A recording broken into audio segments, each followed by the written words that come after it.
it's Rachel here. It's Saturday night, and I thought I would just jump on here. I just got back from having dinner with my husband. We had a date night, which is always nice. I'm just looking to see if anyone's online yet. So if you're online, if you're looking at this, do give me a like or some hello so I can kind of get going. It was just something that I really felt I wanted to share tonight. It's been on my mind for a couple of weeks, but I really wasn't sure if I wanted to share it, but here we are. So I am going to get going. The thing I wanted to talk about tonight was the importance of speaking your truth, and speaking your truth no matter what. When we're young, we are taught to always be honest, always be truthful, and that's absolutely the case. You always should be honest, but sometimes it's easier to do that than others. But I am here to encourage you about why it is so important to speak your truth. And your truth means if you have boundaries, to express them. If you have an issue with something, to communicate that. So the reason that I wanted to talk about this was there's a story that I don't really share all that widely, but it's about when I kind of first moved to London and an experience that I had with someone who's quite high profile, but it's not any name dropping that I kind of want to do.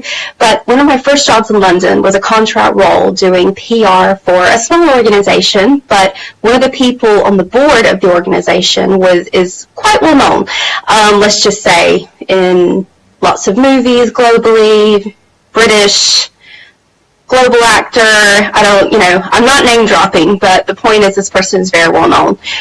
Well, I did some contract work for them, and a full-time job came up, and I was asked if I wanted to apply, and I did, and I went through a couple of rounds of interviews, and I was told, oh, by the way, this person is actually going to be on your interview panel on the final one. Which is a bit weird. It's not like I was interviewing them. He would be interviewing me for this job. And I was like, okay, sure. So I went into this interview and I had to give a presentation. And, I was really nervous, but I really tried to prep myself for it. And I had a big presentation to give. So, and the interview, let's just say, was a little weird. It was just not your normal kind of interview. And this person, when he did show up, it was just a bit odd and not exactly professional, let's just say that. But I did my presentation. In the middle of my presentation, I couldn't help but notice he was being quite rude, dismissive, giving all indications that he just kind of wasn't into what I was saying. So, and I was so distracted by it, I didn't know what else to do. So I just finally said, "Excuse me, Mr. X, do you have a problem with what I'm saying? Because you don't seem to be with me here." And everyone just kind of stopped. Now, I'll be honest, if I was in America, it probably wouldn't have been that big of a deal. But in the UK, people deal with things a little bit differently. They're a little bit more subtle in the way they do things. But this guy, the celebrity, he was shocked. He was like, in the most British way, he was like, oh, no, I'm listening, I promise, please continue. So I did.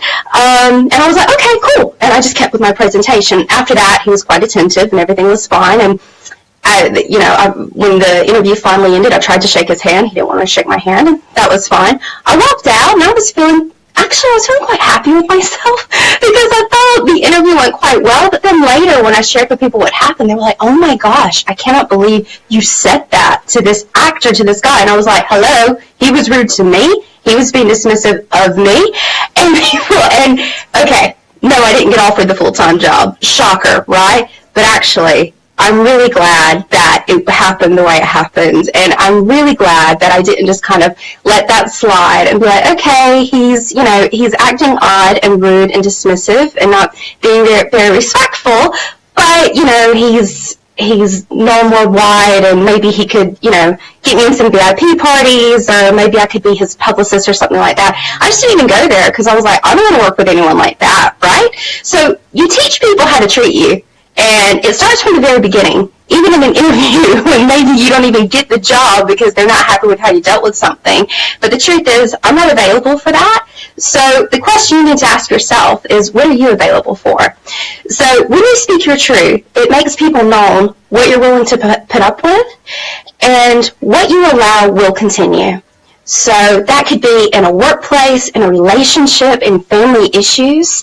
It's up to you to put those boundaries there. And those boundaries could be something as simple as, if I'm speaking, I would really prefer it if you would just, give me your attention. Or if I'm giving you a presentation, I'd really prefer it if you could just respect this time.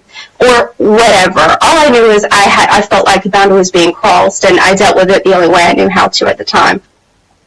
And the other thing I want to say about this is no one is going to do it for you. Or you shouldn't expect people to do it for you.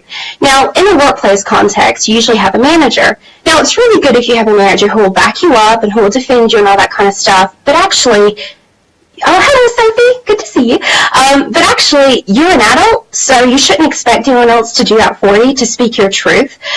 It's up to you to do that, and it's really nice if other people back you up and if they agree with you and give you the confidence to do that. But that's on you. It's on you to, put those boundaries in place. And I know for me, it could be something as simple as if you're working in an open plan office and people are constantly interrupting you, something I used to do was I would just do this. Give me 5 minutes.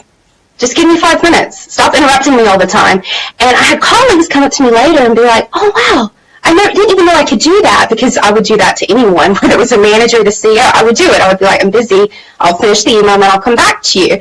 And so that simple gesture is creating a boundary. And that's speaking my truth of I'm actually not available 24/7. And just because I'm sitting here doesn't mean you can always come up and speak to me or whatever. So I may be sounding quite assertive here, but I actually think when you speak your truth, you have to be. And I think it's so important because it actually gives other people encouragement to do the same. So that's my message tonight, and I hope that helps you in whatever is going on with you at the moment. And I do believe when women speak their truth, they encourage others to do the same. It can be so powerful. So if you like more content like this, join my private Facebook group, Life on Her Terms, and we'd love to see you there. Okay, have a great night. Much love. Bye.